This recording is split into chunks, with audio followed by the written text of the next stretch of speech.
जय Hind friend, welcome to my new YouTube channel BPSC passenger. आज हम लोग NCERT class 12 history objective series 3 आज देखेंगे। 2 सीरीज हमने वीडियो अपलोड कर दिया है, ये तीसरा सीरीज है। चलिए आइए इस पे ध्यान देते हैं। सिंधु सभ्यता का बंदरगाह नगर कौन है? बताइए। लोथल। तो बताइए क्या आप लिखिए दिए हैं, लोथल होगा। इसको तो हम 2-3 बार इसके पहले वीडियो में बता दिए हैं। लोथल है, बंदरगाह है, क्या है, इसको गोदीबाड़ा ही बोला जाएगा। किस राज्य में है? राजस्थान। किस राज्य में? गुजरात। राजस्थान में समुद्र है? नहीं है, गुजरात में समुद्र तट है। तो समुद्र इधर से नदी आता है, तो नदी से ना मार्ग होगा। भोगवा नदी किस नदी के तट पे है? लोथल भोगवा नदी के तट पे है। ठीक है, इसको याद कर लीजिएगा। नर्तकी की मूर्ति कहाँ से मिली है? मोहनजोदड़ो। नर्तकी समझते हैं लोग? डांस करने वाला, मनोरंजन के लिए। चलिए, डांसर आज के समय में का। सिंधु सभ्यता का उस समय का लोग मनोरंजन करता था। मुर्गी लड़ाएगा, पासा खेलेगा, शतरंज शतरंज का प्रमाण नहीं बताएंगे, वो पासा खेलेगा। पासा जो नहीं आता है तो महाभारत में, वही पासा उस समय भी लोग खेलता था। नौका दौड़ होता था नदी में। इस टाइप का मनोरंजन। आज हम लोग क्रिकेट खेलेंगे, मैच खेलेंगे, टीवी बैठ के देखेंगे, व्हाट्सएप चलाएंगे, मनोरंजन हो गया। सिंधु सभ्यता का किस देश के साथ व्यापारिक संबंध था? याद रखिएगा लोग। कौन कौन देश है? मेसोपोटामिया, ईरान और अफगानिस्तान। मेसोपोटामिया के लोग जो उस समय के थे ना, सिंधु घाटी सभ्यता या मोहनजोदाड़ो को मेलुहा कहते थे। क्या बोलते थे? मेलुहा। मतलब वो कहते थे मेलुहा में चलो व्यापार करें। मेसोपोटामिया के लोग बोलता था मेलुहा चलो व्यापार करने चलना है। इसका मतलब क्या हुआ? किसको संबोधित कर रहे हैं? सिंधु घाटी सभ्यता या मोहनजोदाड़ो को। चलो, मृतकों का टीला कहाँ से किसे कहा जाता? मृतकों का टीला किसे कहा जाता है, या किसे कहा जाता है, या कहाँ से मिला है? क्या क्या है ना, शायद समाधि बहुत ज्यादा बॉडी मिलता है अंदर से दफनाया हुआ। लेकिन एक बात हमको समझ में नहीं आता है, यहाँ से सबसे ज्यादा मृतकों का टीला कौन है? लेकिन जो अंत्येष्टि कार्यक्रम होता है ना, मोहनजोदाड़ो में जलाया जाता था और हड़प्पा में दफनाया जाता था। इस तरह का प्रमाण मिला है। हड़प्पा में आदमी जब डेथ करता था ना, तो उसको क्या किया जाता था? दफनाया जाता था। और मोहनजोदाड़ो में क्या किया जाता था? जलाया जाता था। लेकिन ये बात कह रहा है, देखो यहाँ पे कि यहाँ से क्या मिला? मृतकों का टीला। जब आदमी, हमको लग रहा है कहीं युद्ध हुआ होगा ना, युद्ध हुआ होगा, तो शायद बॉडी, हाँ, सब धरती में दफन हो गया होगा, इसीलिए सबसे ज्यादा। काहे कि ये भी तो कह रहा है सबसे ज्यादा समृद्ध स्थल था। इसके लालच में लोग दुगो अपने में लड़ लिया होगा सब। ये भी हो सकता है, मेरा मत न सोचे हैं हम, प्रमाणिक नहीं है, ऐसा हो सकता है। समाज का स्वरूप कैसा था? मातृ सत्तात्मक, यानी कि अभी पितृ सत्तात्मक है। पिता का है, शासन नहीं, मतलब उन्हीं के अनुसार हाँ, करता है। क्या बोला जाएगा? रूढ़िवादिता है एक प्रकार। पिता के पुत्र, पिता इसी से। हाँ, उसी से इस समय मान्यता है कि बेटा होगा तो क्या करेगा? वो वंश बढ़ाएगा। लेकिन गलत है, ऐसा नहीं समझना चाहिए। आजकल की बेटियां भी वंश को बढ़ाती है। यूपीएससी टॉपर आप लोग देखे हैं? क्या नाम है जो अभी निकली है यूपीएससी टॉपर? श्रुति नाम है। ठीक है, लड़की सबसे टॉप कर रही है हर चीज में, टॉप 10 में 1 पे आ रही है। तो बताइए लड़का लड़की में क्या अंतर है? कुछ अंतर नहीं है आज के समय में। उस समय सोच उस समय का लोग का ये था। जो आज का हम लोग का सोच है ना कि हाँ लड़का लड़की बराबर है, सबको बराबर स्थान, तो उस समय का लोग का सोच था। आज से 4700 वर्ष पहले, 2700 से 2500 से 1700 बीसी के लगभग माता का स्थान बहुत ज्यादा था। ठीक है, लेकिन जब वही ग्रामीण सब आया, वैदिक काल आया, ऋग्वैदिक काल आया, उत्तर वैदिक काल आया, इसमें स्त्रियों की दशा एकदम खराब होती चली गई। उसके बाद विदेशी आक्रमण हुए, ईरानी आए, यूनानी आए, मतलब और भी मुस्लिम आक्रांता है। उन्होंने अपना आया तो अपना संस्कृति भी लेके आया, तो सब महिला के प्रति गलत हेय दृष्टि से देखता था। वो धीरे धीरे यहाँ के लोगों में भी समाहित हो गया। ये आगे के लेक्चर में हम समझाएंगे, जिससे आज ये स्थिति खराब हो गया था कि महिला को पर्दा के पीछे रखिए, महिला फलाना काम नहीं करेगी, महिला बाहर जॉब नहीं करेगी, गाड़ी नहीं चलाएगी। सब भी आज भी देहात में मिलता है स्टीरियोटाइप का। लेकिन उस समय का लोग मातृ सत्तात्मक था, यानी कि माता को सबसे प्रथम स्थान था। आधार कार्ड में आज किसका नाम है? पिता का, पापा जी का नाम। माता का नाम मिलेगा आपको? नहीं मिलेगा। तो ये क्या दर्शाता है? आज का युग कैसा है? पितृ सत्तात्मक है, पितृ सत्तात्मक है। लेकिन उस समय का मातृशतात्मक था। क्षेत्रफल किस आकार का था इसका, जो ये जो मिला है, यहाँ है मांडा, मांडा में, यहाँ पे एक है आलमगीर यूपी में, ठीक है, और एक इसका क्या नाम है पता नहीं, इसका नाम कुछ मिस कर रहा है, महाराष्ट्र दैमाबाद, दैमाबाद महाराष्ट्र में दैमाबाद है।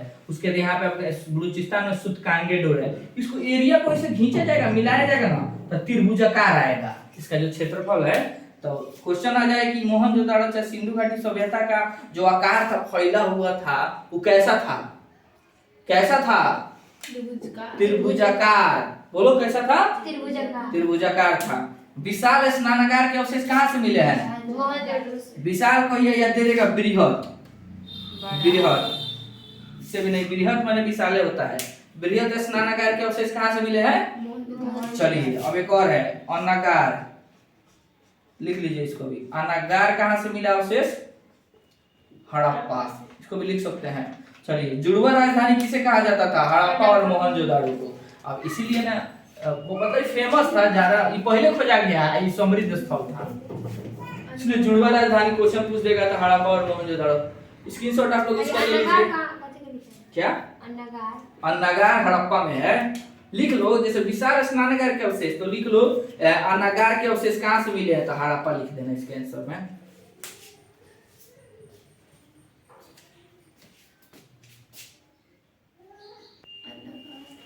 चलिए आइए हम लोग देखते हैं स्थल और वस्तु है, इसको इन शॉर्ट नोट्स होगी आपको एक जगह स्थित कर दिए, इसको आप लोग याद कर सकते हैं खूब बढ़िया से। याद करने का तरीका देखिए आप लोग कैसे, ऐसे मत याद कीजिएगा मोहनजोदड़ो विशाल स्नानागार मातृ देवी की मूर्ति या नगार मिला, ऐसा नहीं याद करना है, पहले ऐसे याद कर लेना है। मोहनजोदड़ो, हड़प्पा, कालीबंगा, लोथल, चनहुदड़ो और बनावली, फिर उसके बाद ऐसे देख लेना है, फिर ऐसे याद करना है, फिर उसके बाद फिर नीचे से याद करना है, 3 तरह से। पहले मोहनजोदड़ो से ऐसे याद कर लेंगे, सेम टू सेम याद कर लेंगे। उससे पहले नाम देखेंगे कौन कौन नाम है। पहले क्या है, मोहनजोदड़ो के बारे में, हड़प्पा के बारे में, कालीबंगा के बारे में, लोथल के बारे में, चनहुदड़ो के बारे में और बनावली के बारे में पढ़ना है। फिर उसके बाद ये वाला देखेंगे, पूरा पर्सन देख लेंगे, ठीक है, तब याद करेंगे। मोहनजोदड़ो में क्या मिला है, बृहद स्नानागार, मातृ देवी की मूर्ति जो नहीं पेड़ को चीर के निकल रही है। उसके बाद अन्नागार मिला है, मतलब ठीक है। उसके बाद हड़प्पा में जो बड़े भवन है ना, उसको विशाल स्नानागार कहा गया या अन्नागार कहा गया, सॉरी हमको कंफ्यूजन होता है स्नानागार और अन्नागार।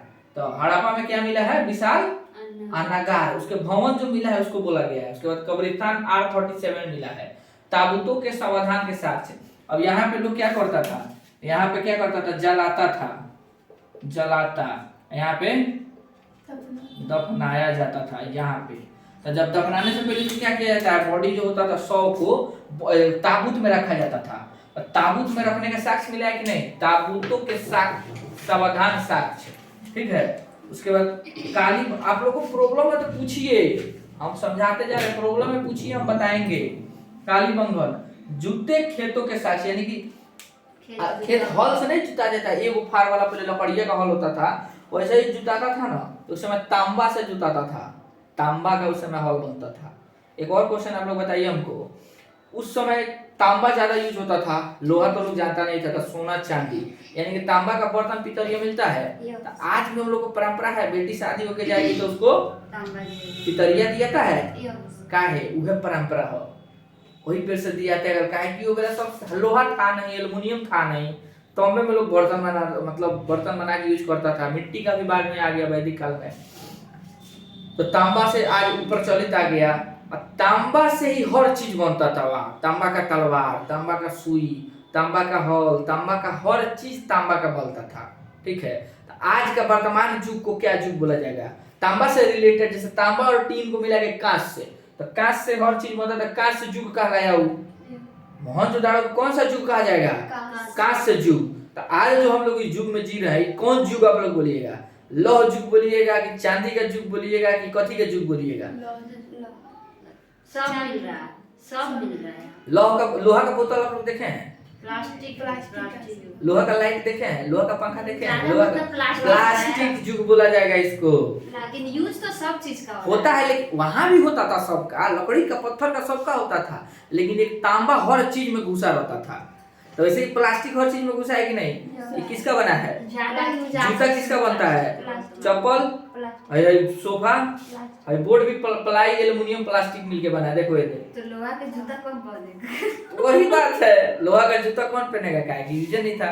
देखो ये, और उसके बाद ये स्टैंड है, ये भी प्लास्टिक का बना है, लोहा का। मोबाइल का कवर भी, यानी कि कार में बॉडी वॉडी सब, यानी कि बोर्ड देखो सब प्लास्टिक का। तो यानी कि वैसा मतलब प्लास्टिक के जुग में बोलेंगे तो याद कर लीजिएगा। मतलब आएगा नहीं, हम अपना से सोच के बताए हैं। हाँ चलिए, इसके बाद जूते हुए खेत के साक्ष्य कहाँ से मिले हैं? कालीबंगन से। चूड़ियां कहाँ से मिली है? अग्निकुंड कहाँ से मिला है? याद रखना है। उसके बाद लोथल में देखिए, गोदीबाड़ा किसे कहा जाता है? बंदरगाड़ा को बोला जाता है, लेकिन कहाँ मिला है? लोथल में। लोथल कहाँ स्थित है? गुजरात। लोथल किस नदी के तट पर स्थित है? भोगवा, याद होना चाहिए, ठीक है। हड़प्पा किस नदी के तट पे स्थित है? रावी। मोहनजोदड़ो किस नदी के तट पे है? सिंधु। चलिए, चनोदड़ो किस नदी के तट पे है? सिंधु। ये दोनों का हमको भी मिस करना है। चलो, धान की भूसी कहाँ से मिला है? लोथल। खिलौना कहाँ से मिला है?